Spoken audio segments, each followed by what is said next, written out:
एक बार अकबर बादशाह के उस्ताद पीर साहब मक्का से चलकर दिल्ली आए। रास्ता न जानने की वजह से उन्हें बड़ी मुश्किलों का सामना करना पड़ा था। अकबर बादशाह ने उनकी बड़ी आवभगत की। कुछ दिन आनंद लेकर पीर साहब मक्का लौट गए। जब पीर साहब चले गए तो अकबर बादशाह ने बीरबल से पूछा, बीरबल, क्या तुम्हारे भी कोई गुरु हैं, जैसे कि मेरे पीर साहब हैं?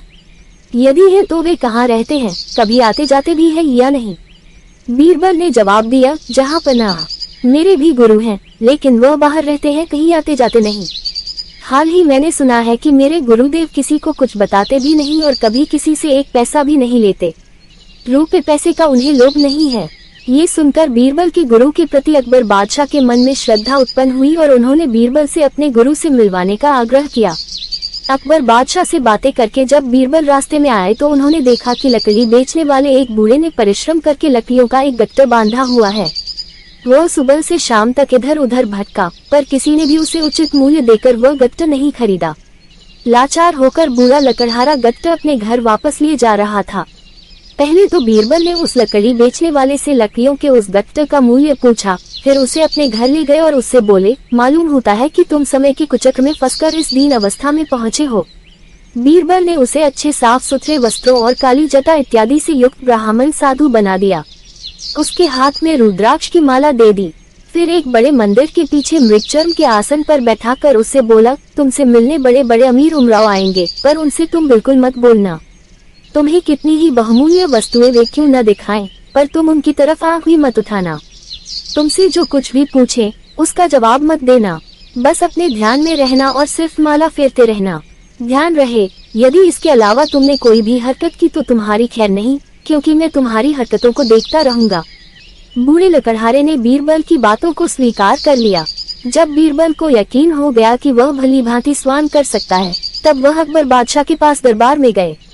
दरबार में उस समय सभी दरबारी उपस्थित थे।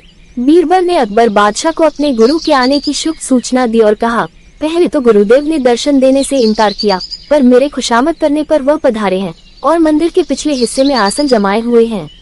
उन्होंने आप लोगों को दर्शन देना भी स्वीकार कर लिया है, लेकिन मुझे साथ आने को मना कर दिया है। यदि मैं हाथ करके जाऊंगा तो हो सकता है वह मुझे शाप दे दे। अतः और लोगों के साथ उनके दर्शन करने के लिए जा सकते हैं।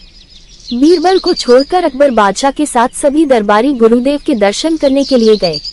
अकबर बादशाह ने गुरुदेव के सामने जाकर सादर मस्तक झुकाया। फिर बैठकर उनसे पूछा, गुरुजी, अपना निवास स्थान तथा शुभ नाम इस दास को भी बताने की कृपा करें।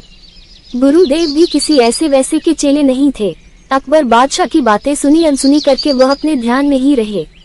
अकबर बादशाह फिर बोले, भगवान, मैं सारे हिंदुस्तान का बादशाह हूँ और आपकी प्रत्येक इच्छा पूर्ण करने में समर्थ हूँ।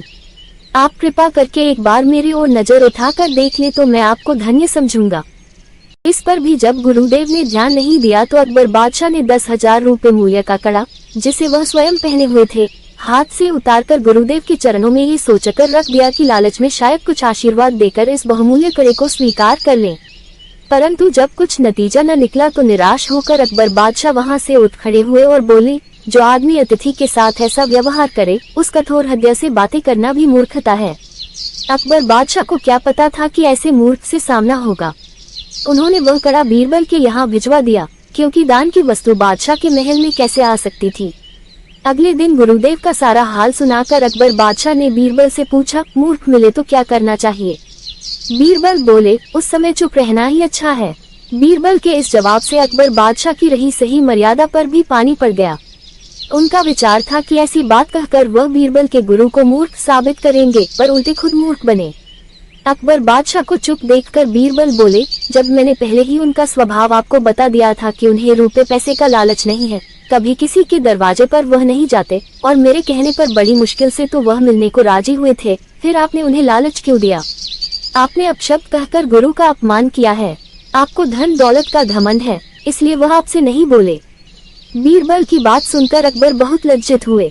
ये कहानी आपको कैसी लगी कमेंट करके अवश्य बताएं और नई कहानियों के लिए चैनल को सब्सक्राइब करें, वीडियो को लाइक करें। धन्यवाद।